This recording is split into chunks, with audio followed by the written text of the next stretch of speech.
नमस्कार बच्चों, मैं के सर आपकी जीके की क्लास लूँगा। आज मैं आपको पढ़ाऊँगा भूगोल। भूगोल में चट्टान बड़ा ही इंपॉर्टेंट चैप्टर है। वीडियो को स्टार्ट करने से पहले मैं आपसे कहूँगा पहले चैनल को सब्सक्राइब कर लें और वीडियो पसंद आए तो वीडियो को लाइक करके और शेयर कर लीजिएगा। ज़रा वीडियो को शेयर और किया करो यार, आप लोग शेयर और करते नहीं हो, व्यूज़ बढ़ नहीं रहे हैं। थोड़ा सा आपकी कोचिंग है, आपके टीचर हैं, जैसा कहेंगे वैसा पढ़ाएंगे, थोड़ा शेयर और करिए वीडियो को। हम आते हैं चट्टान के बारे में। चट्टान एक बड़ा ही महत्वपूर्ण चैप्टर है। मैं आपको चट्टान के बारे में बताऊंगा कि चट्टान का निर्माण कैसे होता है। उसके बाद आप खुद ही समझ जाएंगे कि चट्टानों की विशेषता क्या है और इससे संबंधित प्रश्न क्या बनते हैं। बीच बीच में बताता जाऊंगा। मैं वीडियो को ज़्यादा लंबा नहीं करूंगा क्योंकि कुछ बच्चे कमेंट में कर रहे थे कि सर वीडियो को लंबा मत करिए, तो मैं भी वीडियो को, कुछ टेक्निकल प्रॉब्लम भी हमारे साथ है, इसलिए हम वीडियो को ज़्यादा लंबा करेंगे नहीं।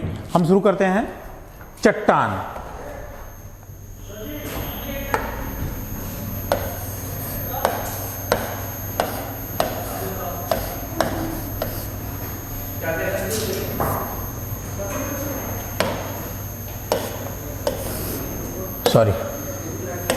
चट्टान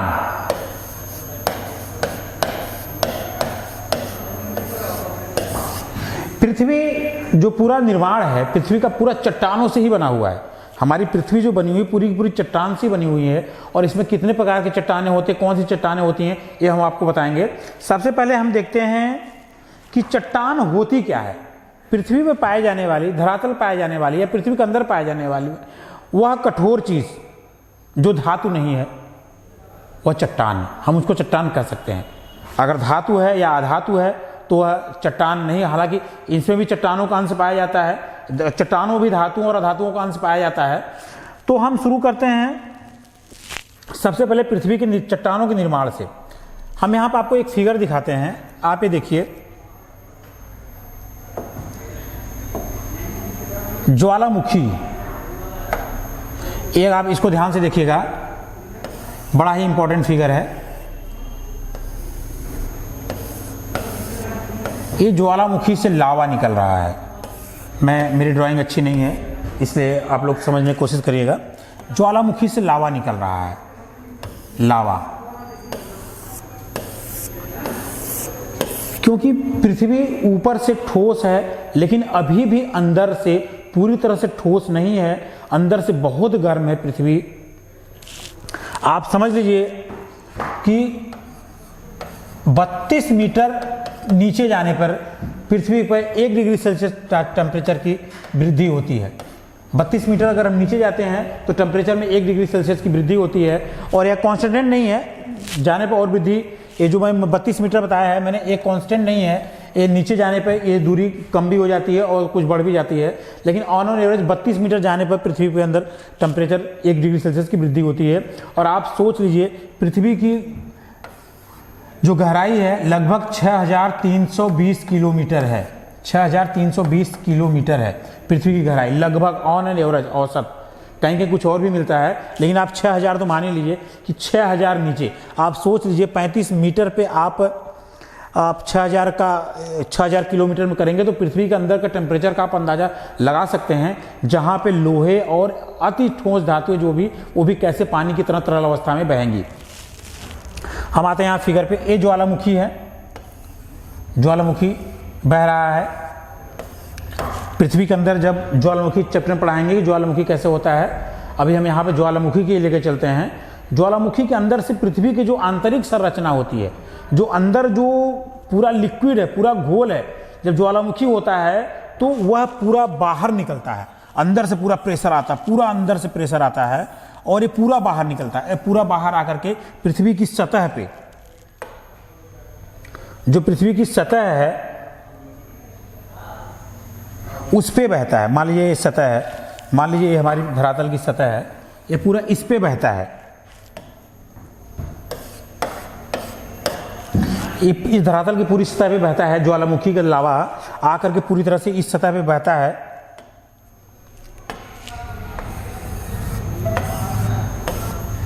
ये अंदर से पूरी तरह से जो धातुएं, अधातुएं, जो भी पृथ्वी के अंदर हो, सब पूरा लिक्विड फॉर्म में आता है। आप छोटा सा आप समझ लीजिए कि कभी कभी हम लोग प्रेशर कुकर, आप लोग घर में अक्सर कभी जो स्टूडेंट लाइफ में रहेंगे इलाहाबाद में या जो बाहर रह कर पढ़ते हैं, आप देखिए जब प्रेशर कुकर बनाते हैं, दाल पकाते हैं, तो कभी कभी हम सीटी गैस तेज़ हो जाता है या दाल में कुछ पानी ज़्यादा हो जाता है, हल्दी नमक की मात्रा कुछ कम हो जाती है, पानी ज़्यादा होता है, तभी सीटी बहुत तेज़ लेती है।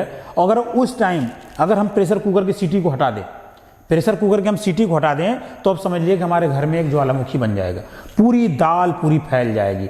और कभी कभी ऐसा होता है कुकर लीक करने, स्टूडेंट लाइफ में हमने देखा है, आप लोग भी कभी देखते होंगे, कभी कभी जब वो दाल निकल कर कुकर में फैल जाती है ना, तो साफ़ करने में बहुत तकलीफ होती है, बहुत कष्ट होता है साफ़ करने में। वाकई में पर्सनल एक्सपीरियंस बता रहा हूँ मैं, आप लोग कभी ट्राई करिएगा। और जो लड़कियां हैं जो पढ़ रही हैं वो कभी कभी इसको देखी भी होंगी। तो ये ज्वालामुखी नीचे आ गया, ये पूरा नीचे फैल गया। अब ये ज्वालामुखी का लावा जो है ये ठंडा हुआ, मान लीजिए इसको ठंडा होने में काफ़ी समय लग गया। जब ये ठंडा हो गया तो इस पर घास उग गया, थोड़े बहुत जानवर भी रहने लगे। और दूसरी बात, पानी बरस रहा है, पानी बरस रहा है मान लीजिए, तो यहाँ पे पिघल के झर के ये पूरी तरह से झर के ये आके यहाँ नीचे आ रही है। मतलब ये जो हमारी जो लावा था जो, अब इस लावा की बात करते हैं। सबसे पहले इस लावे का निर्माण हुआ, पृथ्वी के ज्वालामुखी से जो निकला ये लावा सबसे पहले निर्माण हुआ और ये पूरे धरातल पे फैल गया। ये लावा पूरे धरातल पे फैल गया, तो सबसे पहले आया, तो इसका निर्माण आग से हुआ है, इसलिए इसको बोलते हैं आग्नेय शैल।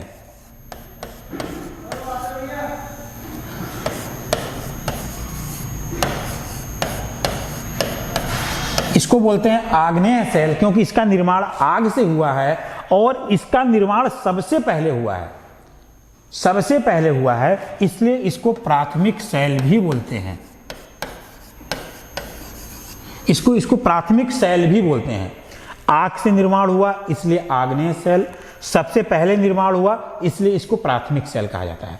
तो अब ये प्राथमिक शैल जो कि पूरी तरह से जम गई है, अब इस पे जब ये धीरे धीरे यहाँ से अपर्दित होकर इस पे घास फूस भी जम गए, पेड़ पौधे भी जम गए, इस पे पेड़ भी जम गए, जीव भी आकर रहने लगे, सब कुछ इस पे रहने लगे। अब ये इधर आ गया, ये पूरा इधर भी आदमी रह रहे हैं, जीव रह रहे हैं, जंतु रह रहे हैं, पेड़ पौधे रह रहे हैं। ये पूरा एक तरह से बसावट सा हो गया, पूरा बसावट सा हो गया इस पे।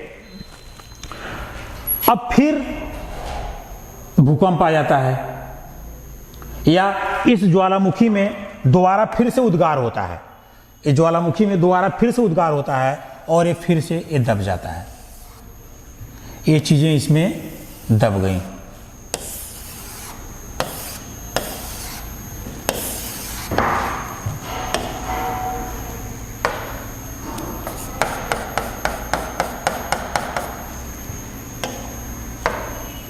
ये इसमें दब गई।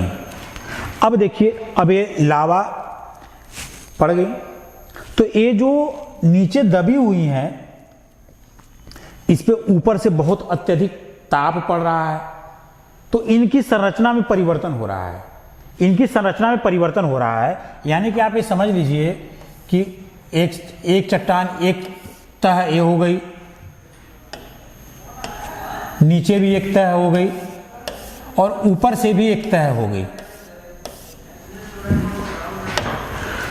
अब हम बात करते हैं इस चट्टान की, जो ये हमारा पेड़ पौधे और ये धूल धक्कड़ जो प्राकृतिक कारण से जो अपर्दित होकर के हुआ था, ये भी एक लेयर बाय लेयर बनती गई। बार बार यहाँ से चीज़ें आई, आप यहाँ समझिए, बार बार चीज़ें आई और इस पर बनती गई। इस पर मान लीजिए फिर इस पर होता है, फिर इस पर हो जाता है, फिर ये बह करके आता है, फिर से जम गई, फिर से इस पर पेड़ पौधे उग गए। यह अवसादों से निर्मित है, इस पर रहने वाले जो धूल कंकड़ इनको तोड़ करके जो इनका इस चट्टान का जो प्राथमिक चट्टान का अपक्षय और अपर्दन हो रहा है उससे इसका निर्मित हो रहा है, इसलिए हम इसको बोलते हैं अवसादी चट्टान। क्या बोलते हैं? अवसादी चट्टान। अवसादी चट्टान। अवसादी चट्टान इसको बोलते हैं क्योंकि इसका निर्माण अवसादों से हुआ है। दो चीजें हमको क्लियर हो गई, एक हमारी प्राथमिक चट्टान, दूसरी हमारी अवसादी चट्टान। प्राथमिक चट्टान इसलिए क्योंकि सबसे पहले उसका निर्माण हुआ, इससे उसको प्राथमिक चट्टान कहा जाता है। आग से निर्माण हुआ क्योंकि आग का गर्म लावा ठंडा होने से हुआ था, इसलिए उसको आग्नेय चट्टान बोलते हैं, आग्नेय शैल बोला जाता है। दूसरा, उसके आग्नेय चट्टान के अपर्दन और अपक्षय से उसके द्वारा धूल मिट्टी कंकड़ उसके जो अवशेष हुए हैं, जो उसके अवसाद हुए हैं, उसके तह बाई तह जमने से जिस मुलायम चट्टान का निर्माण हुआ है उसको अवसादी चट्टान कहा जाता है। आप देख लीजिए, अवसादी चट्टान पूरी तरह से लिक्विड गर्म ठंडा हुआ है, कितनी कठोर होगी, और इससे जो तह बाई तह निकली हुई है वह इससे तो बहुत मुलायम होगी। इस अवसादी चट्टान बहुत मुलायम होती है। उसके बाद आप ये देखिए, मान लीजिए भूकंप आ गया और ये पूरा का पूरा पलट गया, ये पूरा पलट गया, ये नीचे का ऊपर, ऊपर का नीचे हो गया, तो ये पूरी तरह से दब गया। अब जो पोर्शन दब गया वहां पे क्या कंडीशन होगी? वहां पे जो होगा ताप और दाब, ताप व दाब दोनों बहुत ही अधिक होगा। नया फिगर लेते हैं।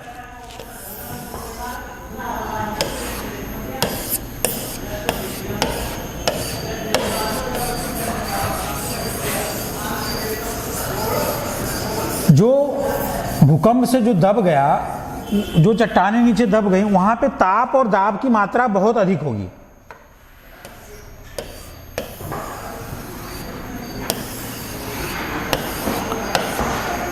वहां पे ताप और दाब की मात्रा बहुत अधिक होगी।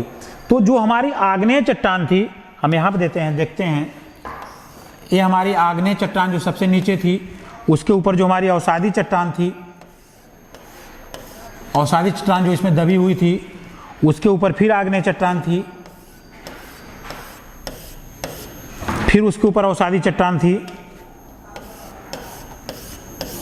अब इनका अब दब जाते, अब मान लीजिए कि पूरी तरह से दब जाते, इनके ऊपर बहुत अधिक प्रेशर पड़ने लगता है क्योंकि भूकंप में ऊपर के नीचे, नीचे के ऊपर हो जाता है। तो ये जो चट्टानें बीच की हैं, इनका रूप बदल जाता है, रूप बदल जाता है, यानी कि इनके जो इनकी संरचना होती है उसमें परिवर्तन हो जाता है। यह पूरी तरह से कह सकते हैं पक जाती हैं। जैसे किसी चीज को हम जला दें तो उसकी संरचना बदल जाती है, उसके रासायनिक गुण, उसके भौतिक गुण सब बदल जाते हैं। तो यह पूरी तरह से जला हुआ है, तो ये जो रूप, इनका रूप बदल जाता है, इसलिए इनको रूपांतरित चट्टान बोला जाता है। रूपांतरित चट्टान बोला जाता है। अब हमने यहां पे देखा कायांतरित चट्टान, प्राथमिक चट्टान और आग्नेय शैल जो होता है, आग से निर्माण होता है, सबसे पहले निर्माण होता है, इसलिए इसको प्राथमिक चट्टान कहा जाता है। दूसरा, आग्नेय चट्टान के अपर्दन अपक्षय से और उसके अवसादों से जो मुलायम चट्टान निर्मित होती है, जिस पर जीव जंतु पेड़ पौधे होते थे, जो उग जाते थे, तो उसको हम अवसादी चट्टान कहते हैं। उसके अलावा जो चट्टान अत्यधिक ताप और दाब के कारण जब आग्नेय चट्टान या अवसादी चट्टान के रूप में परिवर्तन होता है, तो हम उसको बोलते हैं रूपांतरित चट्टान या कायांतरित चट्टान। काया ही बदल जाती है पूरी। अब देखिए यहाँ पे मैंने क्या बताया, जो ये अवसादी चट्टान थी, जीव जंतु पेड़ पौधे, प्राथमिक चट्टान की बात करते हैं। प्राथमिक चट्टान का निर्माण सबसे पहले हुआ था जब पृथ्वी पे जीव जंतु नहीं थे, और इसका निर्माण पूरी तरह से पृथ्वी के अंदर आए हुए गर्म लावे से हुआ है। तो इसके अंदर तो किसी भी जीव के अंश होने की संभावना नहीं है, यानी कि जितने भी जीवाश्म, कोयला या पेट्रोलियम, डीजल या जो भी चीजें मिलते हैं वह आग्नेय चट्टान में नहीं मिलेंगे, प्राथमिक चट्टान में नहीं मिलेंगे, क्योंकि प्राथमिक चट्टान का निर्माण इनके बहुत पहले हो चुका था। वह पृथ्वी के अंदर आए हुए लावा से। इसलिए कभी भी किसी प्रश्न में पूछा जाए पेट्रोलियम किस प्रकार की चट्टान पाया जाता है, कोयला किस प्रकार की चट्टान पाया जाता है, तो उसका उत्तर आग्नेय चट्टान नहीं होगा। हाँ, उसका उत्तर होगा अवसादी चट्टान, क्योंकि जब इसके ऊपर अवसाद जमने लगे थे, जिस पर जीव जंतु पेड़ पौधे होने लगे थे, उन जीव जंतुओं पेड़ पौधों की वजह से जब वो दब गए वो अवसाद, तब यह जाकर के इनका रूप बदला। तो कोई भी जीव जंतु पेट्रोलियम या कोयला होता है वह अवसादी चट्टान में ही पाया जाता है और यह सबसे मुलायम चट्टान होती है। उसके बाद जब अत्यधिक ताप और दाब के कारण जब कायांतरित चट्टान या अवसादी चट्टान का रूप बदलता है या आग्नेय चट्टान, या तीनों का जब रूप बदलता है तो उसे रूपांतरित चट्टान कहा जाता है। अब हम शॉर्ट में आपको बता दें कि कौन सी चट्टान किस रूप में बदलती है। रूपांतरित चट्टान का भी रूप बदलता है।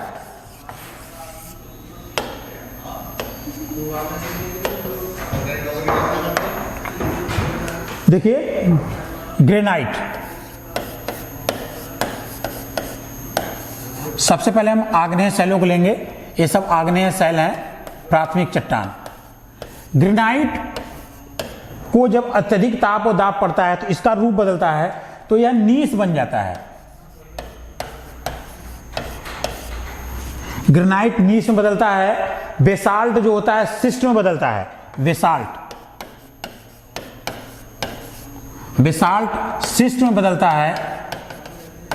इसी तरह से गैब्रो सर्पेंटाइन में बदलता है। गैब्रो सर्पेंटाइन बदलता है, जो बिटुमिनस कोयला होता है। बिटुमिनस कोयला भी एक तरह से प्राथमिक चट्टान है, आग्नेय शैल है बिटुमिनस कोयला। हालांकि मुलायम है और चट्टानों की अपेक्षा यह बहुत मुलायम है, लेकिन बिटुमिनस कोयला भी आग्नेय चट्टान है और यह ग्रेफाइट में बदलता है। उसके बाद हम बात करेंगे अवसादी शैलों की। जो अवसादी चट्टानें होती हैं, चूना पत्थर संगमरमर में बदलता है। चूना पत्थर देखिए, जो चूना होता है सफेद चूना, यह संगमरमर में बदलता है। बलुका पत्थर क्वार्टजाइट चट्टान में बदलता है। बलुका पत्थर क्वार्टजाइट चट्टान में बदलता है। और डोलेमाइट भी जो है एक अवसादी चट्टान है। जितनी भी अवसादी चट्टानें ये बहुत ही मुलायम होती हैं। डोलामाइट जो होता है भी एक संगमरमर में बदलता है। डोलामाइट और चूना पत्थर दोनों ही संगमरमर में बदलता है, इसलिए संगमरमर के प्रकार भी अलग अलग हो सकते हैं। लिग्नाइट कोयला जो होता है वह एंथ्रासाइट कोयले में बदल जाता है। लिग्नाइट कोयला एंथ्रासाइट कोयले में बदल जाता है। और जो हमारी रूपांतरित चट्टानें होती हैं, जो कि जिनका रूप बदल जाता है, अगर इन पर भी अत्यधिक ताप और दाब पड़ जाए तो इनमें पुनः परिवर्तन हो जाता है। इन्हें पुनः परिवर्तन हो जाता है, तो फिर पुनः परिवर्तन के बाद भी यह रूपांतरित चट्टानी कहलाती हैं। जैसे स्लेट होता है, स्लेट एक खुद में अपने आप रूपांतरित चट्टान है, लेकिन जो कि सेल अवसादी चट्टान है उससे परिवर्तित रूप है, लेकिन यह पुनः परिवर्तित होकर फाइलाइट में बदलता है। और फाइलाइट भी एक रूपांतरित चट्टान है जो कि पुनः शिस्ट में बदलता है। तो आप इसको याद रखिएगा, जो इससे महत्वपूर्ण प्रश्न पूछे जाते हैं, इस टॉपिक से महत्वपूर्ण प्रश्नों को जो होता है पूछा जाता है कि कौन सा चट्टान का परिवर्तित रूप क्या है। जैसे मैं आपसे पूछूं कि चूना पत्थर का परिवर्तित रूप क्या है, या क्वार्टजाइट चट्टान किसका परिवर्तित रूप है, या डोलामाइट किस प्रकार की चट्टान है, गैब्रो किस प्रकार की चट्टान है, बेसाल्ट किस प्रकार की चट्टान है, इन चट्टानों का प्रकार पूछा जाता है। बाकी मैंने आपको तीनों चीजें बताई कि संरचना के आधार पर, निर्माण के आधार पर इन चट्टानों को पहचानना बहुत ही आसान है। सबसे पहले प्राथमिक चट्टान का निर्माण होता है, इसलिए उसको प्राथमिक चट्टान कहते हैं। वो आग से होता है, इसलिए उसको आग्नेय शैल कहते हैं। उसके द्वारा अवसाद निकलते हैं, उन अवसादों से अवसादी शैल का निर्माण होता है। और इसी अवसादी चट्टान में ही सारे जीव जंतु पेड़ पौधे के जीवाश्म पाए जाते हैं, जबकि आग्नेय शैल में और रूपांतरित शैल में किसी प्रकार के जीवाश्म अंश नहीं पाए जाते हैं। वीडियो पसंद आए तो वीडियो को लाइक करिएगा और चैनल को सब्सक्राइब करिएगा और शेयर कर दो भाई आप लोग। धन्यवाद।